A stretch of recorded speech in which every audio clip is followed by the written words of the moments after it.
So, are you thinking to book a Disney cruise? Well, let's talk about all the tips I wish I knew before my first ever Disney cruise.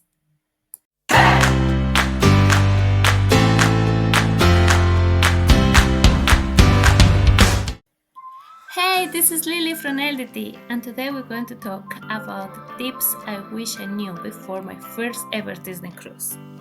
Well, you are now thinking to book a cruise. Let's start with the planning, okay? I know it can be overwhelming, or to start there are so many options, ships, itineraries, but may you consider to book to a travel agent. They won't cost you anything extra, they will help you out, and sometimes they can give you perks, like onboard credits, for example.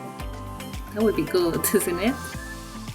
And when you have made your booking, go and download the Disney Cruise Line Navigator app straight away, because it can help you plan your cruise, to book your port adventures, get familiar with the ships, see the activities, buy presents beforehand. But when you get on board, your app changes totally, and it will allow you to see the activities through the day, the menus, the shows. They give you like activities at night so you know what to wear later on. So it's a different way to use it before and during your cruise. My next one is, if you live far away from the port, don't risk it. Please, fly at least the day before of your embarkation day.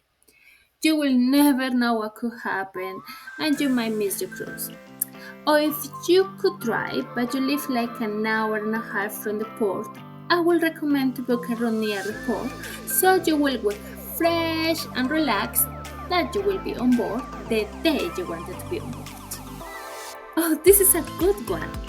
On the ship, you will be able to use the Wi-Fi for the Navigator app, but I wish I knew that you also can text on WhatsApp so I could talk to my family back home when I was in the middle of nowhere. The Navigator app allows you to text through your party or people on board, but nothing outside, and the internet package sometimes can be pricey, so it's very good to be able to use WhatsApp text. And that brings me to the next one. If you have a kid that is not old enough to have a phone but knows how to text, I would recommend to bring with you an old phone with the Navigator app installed, so you can chat with your kid. When you register your child at Kids Club, if they are 9 or older, they will have the option to get out of Kids Club by themselves. But if they have a way to text you, you will know where they are all the time. On my last cruise, my girl had a friend and they were doing this detective agency, and it was so hard to find it. They went to my room, they went to her room, I just couldn't find them. So I wish I could communicate with her. My next tip is to do the check-in at the time your window opens. Why? Because it can give you the opportunity to select the time you want to get on board that is more convenient for you and your family or your party. How do you know this?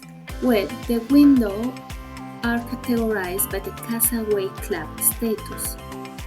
You will be silver after your first cruise, gold after your fifth cruise, platinum after the 10 sailings, and pearl after the 25th. Well, if your cruise is going to Castaway Key, which is the Disney private island, I would recommend to book your own by the starboard side of the ship, because it's nothing better than wake up and see the island from your own room. For the last one of the planning section of this video, I will recommend to join your cruise Facebook group. Why? You also can get your tips, you can join the fish standard groups, but also they can do reminders for where to book some activities when you have to check in. So it's a very good guide and help. Now let's start with the tips for embarkation day. Okay, the first thing I wish I had known for embarkation day, and honestly, this could save you from the stress I went through, and it's always bring your embarkation confirmation. And I mean the complete one that shows you boarding time. Let me tell you why this matters so much. I learned this the hard way when we were boarding in another country and I had no mobile data. All my documents were saved in my email, which I could not access. The printed papers I had with me didn't show the embarkation time, which was 11 a.m. Here is what happened. I ended having to wait until 1 p.m. to board because I could not prove my early time. So that 2 hours of my holiday was lost, just standing around waiting when I could actually enjoy the trip. So trust me, print that full confirmation with your boarding time clearly visible. Don't rely on your phone having service. I know there's a free Wi-Fi on port, but sometimes you cannot reach it from the outside. Especially if you are cruising from an international port.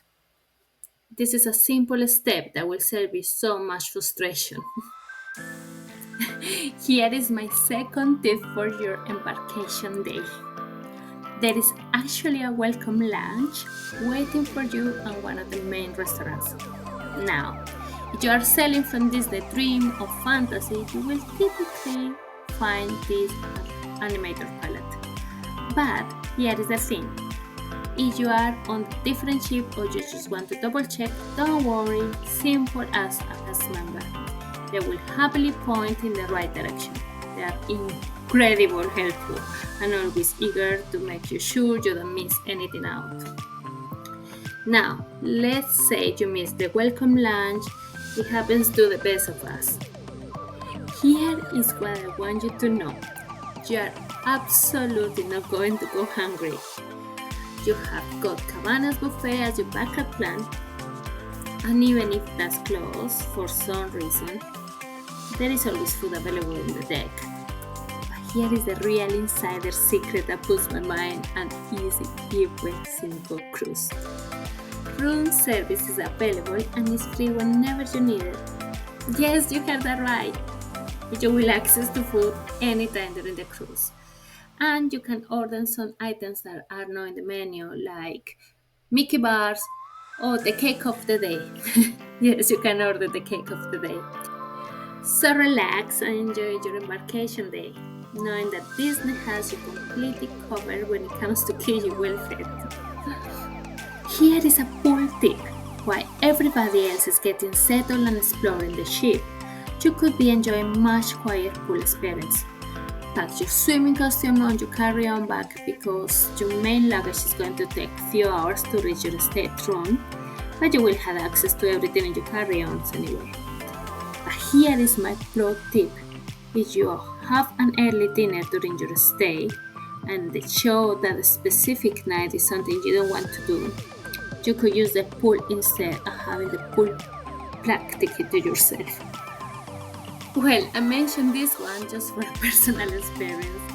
It can get very windy on the deck. Just consider to put some shorts underneath your dresses, or sometimes long dresses can work. But something to keep in mind. Okay, my next one. Here is something that surprised a lot of first-time cruisers. Disney might seat you with another family at dinner time. But before you panic, let me tell you why this is actually pretty brilliant. Disney does the homework and carefully match families with similar situations. If you had kids, they will pair you with families who had children around the same age. So little ones instantly have the dinner friends and you will enjoy some real grown-up conversations. However, I know this isn't everybody's cup of tea, and it's absolutely okay. If you prefer to dine just with your own family, just let guest service know and they will arrange a table just for you. And here is another thing I wish I knew before my first sail, and is that you can order as much as you want. I'm not kidding. If you are looking at the menu and you can't decide between 3 main courses, guess what? You can have all the 3 main courses. The servers will happily bring whatever your heart desires. And that's all for this time. I hope your planning and your vacation day is all sorted and all these tips will help you to have even a more magical time. See you on the next one.